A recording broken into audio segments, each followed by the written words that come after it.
নমস্কার বন্ধুরা, বামস কিচেনে আমি আজকে বানাচ্ছি পালং শাকের চচ্চড়ি বা পালং শাকের আর কি ঘন্ট যেটা বলে।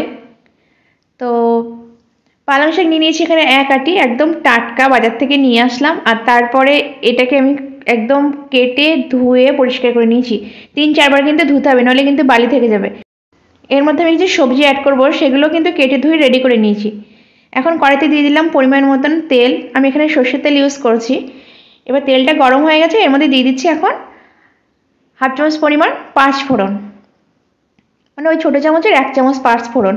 আর এবার 5 ফোড়নটা একটু ভাজা হয়ে গেছে, এখন দিয়ে দিলাম একটা শুকনো লঙ্কা, এটাও ফোড়নেই দিলাম। এবার ফোড়নটা একটু আমি নাড়াচাড়া করে ভেজে নিলাম।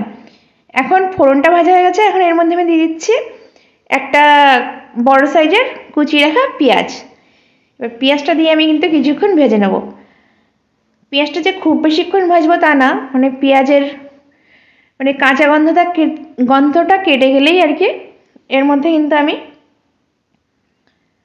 সবজিগুলো অ্যাড করব। তো এখন আমি 2টো কাঁচা লঙ্কা দিয়ে দিলাম, চেরা কাঁচা লঙ্কা। তার সাথে দিয়ে দিচ্ছি শিম আর আলু, আর নিয়েছি গাজর, সেগুলো ছোটো ছোটো টুকরো করে রেখেছিলাম ধুয়ে ভালো করে। তো দিয়ে এখন আর কি ভেজে নেব। প্রথমে এগুলো দিয়ে দিলাম কারণ শাকটা তাড়াতাড়ি সেদ্ধ হয়ে যায়, কিন্তু এই সবজিগুলো কিন্তু সেদ্ধ হতে চায় না, সেজন্য সবজিটাকে আমি কিছুক্ষণ আগে ভেজে নিচ্ছি। আর ভাজতে ভাজতে কিছুটা সেদ্ধ হয়ে যাবে, তারপরে কিন্তু শাকটা অ্যাড করব। তো আমি মিনিট 5 সবজিগুলো দিয়ে কিন্তু ভেজে নিচ্ছি। আর শীতকালে টাটকা সবজি আর শাক এর কম্বিনেশন সত্যি দারুণ লাগে খেতে। তো এখন কিন্তু শাকটা আমি দিয়ে দিচ্ছি। শাকটা দেওয়ার পরে আমি এর মধ্যে দিয়ে দিচ্ছি লবণ।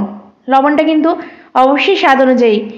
আর তারপর দিয়ে দিচ্ছি আমি হলুদ গুঁড়ো।